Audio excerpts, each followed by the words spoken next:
King Herod. When you hear that name, what comes to mind? For most of us, it's pure villainy, a paranoid tyrant straight out of the Christmas story. But in the long shadow he cast over history, there's a much, much more complex figure. So, is there more to the man they called Herod the Great? Let's find out. It all starts with this one question, a question that lights a fuse. Imagine this, a group of magi, wise men from the east, show up in Jerusalem and ask the sitting king of the Jews where they can find the new king of the Jews. Now, for a guy like Herod, that's not just a question, that's a threat. And yeah, that encounter leads to the brutal event he's most famous for. But if that's the only story we know, we are missing a huge part of the picture. So that brings us to our big question. Was Herod just this one-dimensional monster, or is there a lot more to his story? To really get who this guy was, we have to go back to the beginning. See, Herod's journey to the throne is a masterclass in politics, ambition, and frankly, a bit of good luck.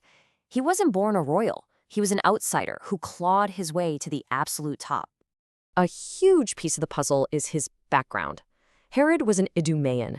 That means his family wasn't from the traditional Jewish heartland.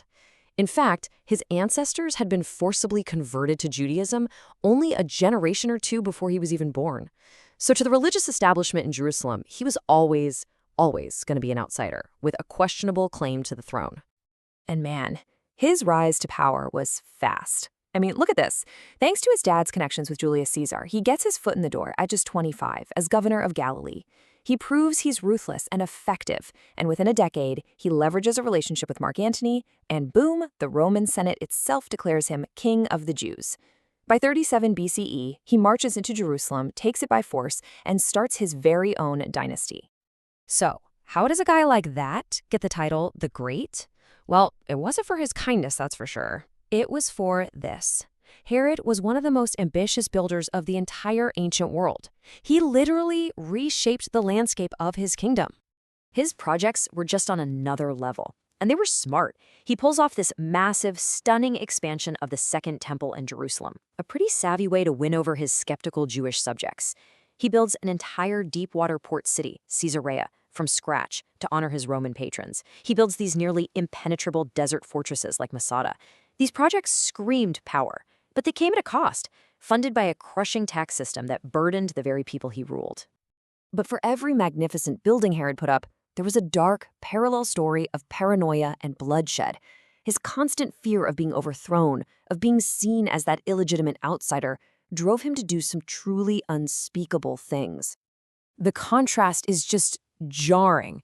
While he's building temples, he's also systematically wiping out any perceived threat. He had his own wife, Mariamne, executed. He killed 2 of his own sons. He even had his young brother-in-law drowned at a party because he was afraid the kid was getting too popular. The closer you were to Herod, the more danger you were in. Simple as that.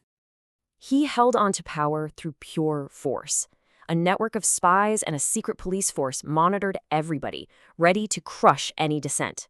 His personal bodyguard was a massive force, loyal only to him. This wasn't a kingdom held together by love, it was held together by fear. Which brings us right back to where we started, the one story everyone knows, the massacre of the innocents. Now that we have a clearer picture of this man's capacity for brutality, does the story actually hold up?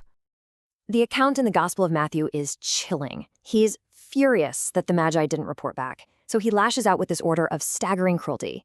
Kill every male toddler in and around Bethlehem just to eliminate this one potential rival. For centuries, this has been the defining image of Herod's evil. But here's the puzzle. Most historians today are pretty skeptical this event actually happened.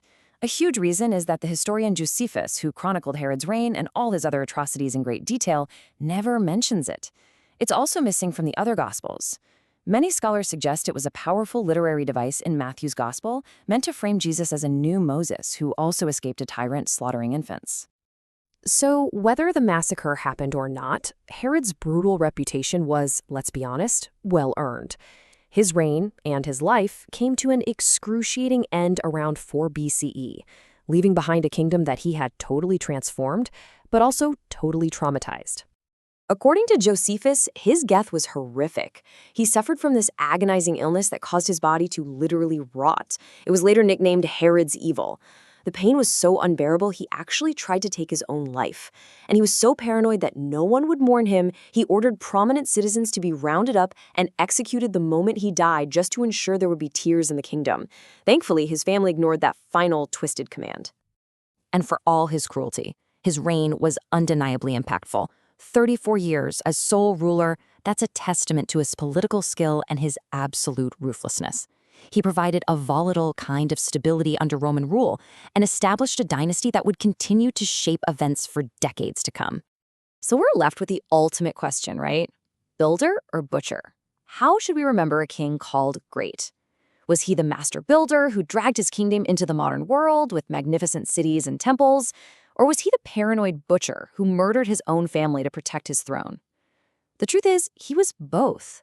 And that's the complicated, unsettling legacy of the man history calls Herod the Great.